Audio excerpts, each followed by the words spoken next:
kuna joto za aina mbili. Unapokuwa unatumia mkono, kuna friction yake ambayo tunatengeneza joto, lakini joto lake haliwezi kufanana na joto la uke.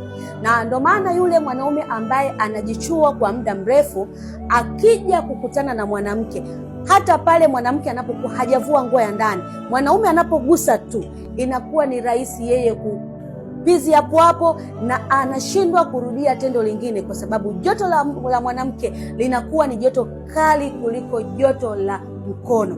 Lakini lile joto la mkono unapokuwa unatumia kuendelea kujichua ndilo linalosababisha uume kuwa mwembamba, lakini uume kusinyaa. Lakini kingine zaidi kinasababisha homoni yako ya testosterone kuweza kushuka.